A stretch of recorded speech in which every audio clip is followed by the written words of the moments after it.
A paz, amados, tudo bom? Vamos falar um pouquinho hoje sobre os 144 mil. Vocês sabem que eu acredito que os 144 mil tem a ver com a igreja, é a totalidade ali da igreja, uma vez que eles fazem parte dos comprados, dentre os homens, são imaculados, não se misturaram com mulheres, ou seja, com as filhas da Babilônia. Então eu entendo que eles representam ali a igreja. E você também vê no capítulo 7 de Apocalipse, vamos abrir aqui comigo em Apocalipse no capítulo 7. Diz assim: depois disso vi 4 anjos em pé nos 4 cantos da terra, conservando seguros os 4 ventos da terra, para que nenhum vento soprasse sobre a terra, nem sobre o mar, nem sobre a árvore alguma. Ou seja, antes de Deus começar a derramar do seu juízo, ele emite a seguinte ordem. Verso 2: vi outro anjo que subia do nascente do sol, tendo o selo do Deus vivo, e clamou em grande voz aos 4 anjos, aqueles às quais fora dado fazer dano à terra e ao mar. E continua dizendo: não danifiqueis nem a terra, nem o mar, nem as árvores, até selarmos na fronte, ou seja, na testa, os servos do nosso Deus. Alguns pré-tribulacionistas vão alegar que essas pessoas elas recebem esse selo, que é o Espírito Santo, para protegê-los da grande tribulação. Isso não é verdade. Você vê que a expressão servo vem antes do selo. Então, esse selo não é o selo do Espírito Santo. Esse selo é um selo de proteção dado na fronte para os que já eram servos, para os proteger desse dano que Deus vai causar à terra e ao mar. Tá? Então isso não tem a ver com o Espírito Santo. É um selo espiritual, mas não é um selo do novo nascimento. É um selo de proteção que em Apocalipse 14 vai explicar melhor. E aqui em Apocalipse, no capítulo 7, vai começar a fazer a contagem, então, das tribos de Israel, e você sabe que ali existe a tribo de José, que representa a tribo de Efraim. A tribo de Efraim é aquela tribo que Jacó faz uma profecia a respeito dele, dizendo que ele seria uma multidão de nações. Se você entende que Israel é uma única nação, então você subtende-se também que quando ele fala que essa única tribo seria uma multidão de nações, o que ele está querendo dizer com isso é que essa tribo vai ser uma multidão entre os gentios. Tá? Vai ser uma multidão entre as nações, em contrapartida às outras tribos que seriam uma única nação de Israel. Essa profecia impede de que Efraim perca o seu status de tribo de Israel? Não pede, até porque isso é espiritual, né? Paulo falou que é pela fé, não é pela carne, é pela fé que somos filhos de Abraão. Então, Efraim não perde o status de tribo de Israel, tá? Mas essa tribo, espiritualmente falando, e isso acontece porque nós precisamos entender o plano de Deus nas profecias, é por isso que tem essas distinções, mas nós sabemos que não é pelo DNA humano da carne, mas essas expressões proféticas estão ali para que a gente possa entender o propósito de Deus numa maneira mais didática, vamos colocar assim. São segredos que Deus monta ali, aquele quebra-cabeça, e a gente tem que descobrir. Então, a tribo de Efraim, ela representa ali, nas equações proféticas, as nações, os gentios, e é uma multidão. E ao mesmo tempo que é uma multidão, está dentro de um grupo seleto de 144 mil. Então você vê que 144 mil é um número simbólico e que representa a totalidade da igreja. Tá? Agora você volta aqui comigo em Apocalipse no capítulo 14 e vamos ver mais detalhes desse texto. Olha só. Olhei e eis o Cordeiro em pé sobre o monte Sião. Pronto, já temos aqui uma chave, ó. O monte Sião. Nós sabemos que de todos os montes que existem em Israel, esse platô que Deus ele ama é Sião, tá? Sobre o monte Sião ficou estabelecido Jerusalém e a nova Jerusalém ela desce sobre um monte. Que monte é esse? É claro que é o monte Sião. E aí vem assim, ó, e com ele os 144.000, tendo na fronte escrito o seu nome e o nome de seu pai. Lembra daquele selo de Apocalipse capítulo 7? Então, aquele selo que é na fronte é o nome do pai e o nome do filho. Então, não confunda isso com um novo nascimento. O novo nascimento é uma coisa, o selo de proteção é outra, porque o selo é para os servos, são para os fiéis.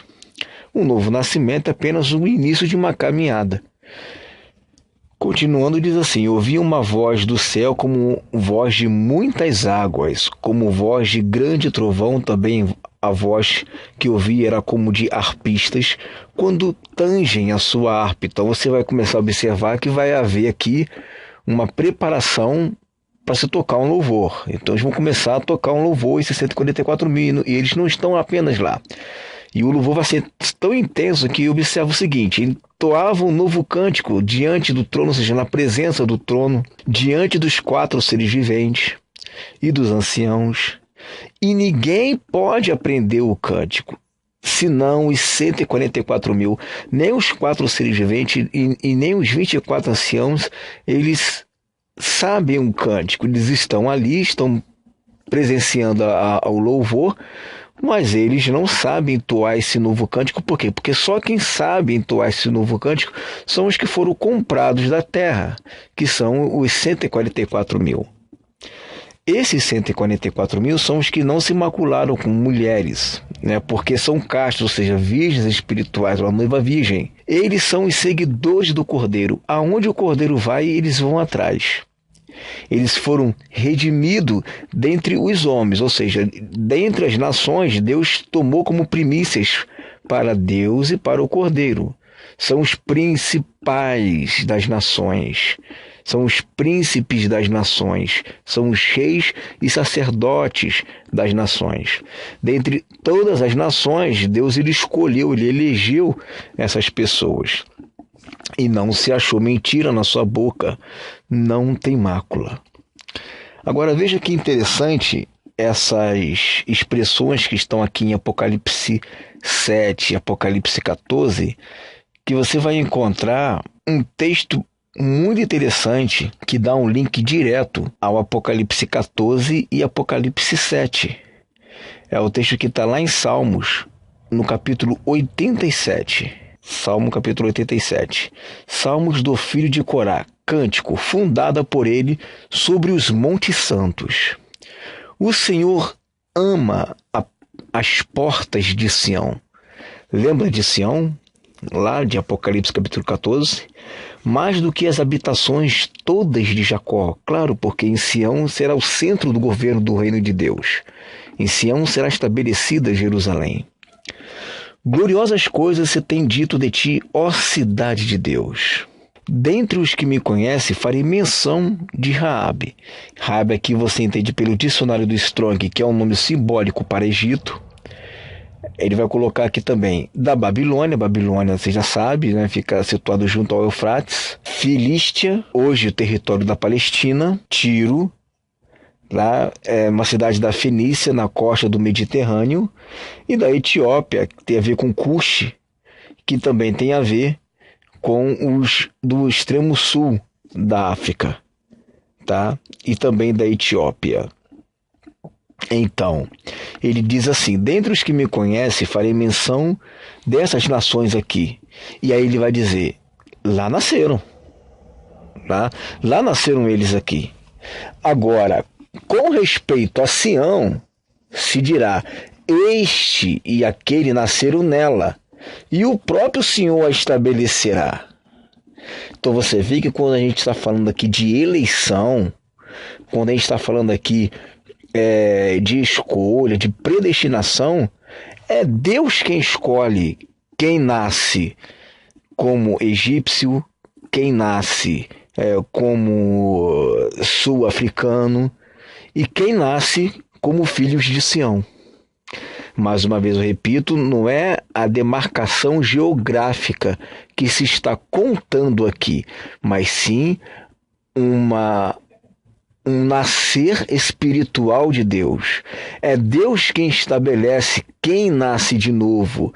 Mesmo a pessoa sendo egípcia, mesmo a pessoa nascer na África do Sul, não importa. Mesmo a pessoa sendo iraquiana, não importa isso.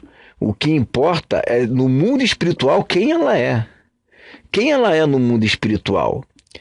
No mundo espiritual, você nasceu aonde? Você nasceu da carne ou você nasceu do espírito? É Deus quem estabelece.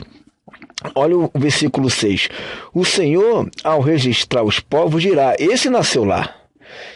É Ele que está registrando os povos. Quando Ele registra os povos, é Ele quem diz: ó, esse nasceu aqui, esse nasceu aqui. Correto? Todos os cantores, saltando de júbilo, entoarão: todas as minhas fontes são em ti. Então vai haver louvor aqui. E aqui nós vemos também um louvor. Mas o que eu queria focar era com relação a quem estabelece. Quando Deus registra os povos, ele diz: esse nasceu aqui, esse nasceu ali, esse nasceu lá. É Deus quem decide. Tá? É Deus quem faz esse estabelecimento. É este e aquele nasceram nela. O próprio Altíssimo a estabelecerá. É Ele quem estabelece. É Ele quem estabelece quem vai nascer no reino milenar. Se a pessoa já nasce no reino milenar, já está claro que a eleição não é uma coisa que a pessoa escolhe. A eleição é algo que a pessoa ela já nasce eleita ou não, porque é Deus quem estabelece. É Deus quem estabelece se ela faz parte de Raabe, da Babilônia, da Filístia, Tiro e Etiópia, ou se ela faz parte a respeito de Sião. E quem está em Sião? São todas as tribos de Israel. Mundo espiritual, claro que eu estou me referindo a isso. Uma pessoa pode nascer em Israel e não ser israelita, ou seja, não fazer parte do corpo de Cristo, porque não é a genealogia, não é a carne que define, mas é o mundo espiritual que define, sendo que nesse mundo espiritual, quem estabelece é Deus. Tá?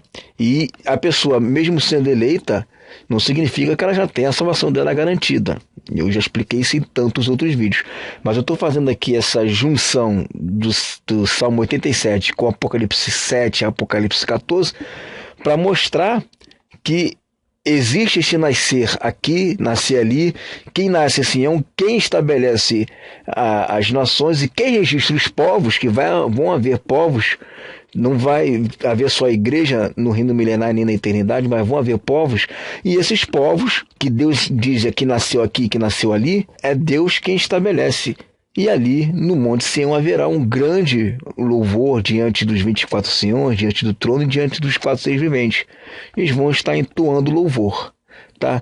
Não somente os 144 mil, mas como Zacarias 14 revela que todas aquelas nações que vieram contra Israel terão que subir de ano em ano a Jerusalém para adorar o Senhor na festa das cabanas, a festa dos tabernáculos. Amém, queridos? Não fica com essa mensagem aí, tá? Meditem nesses 3 capítulos e até a próxima. Fique na paz.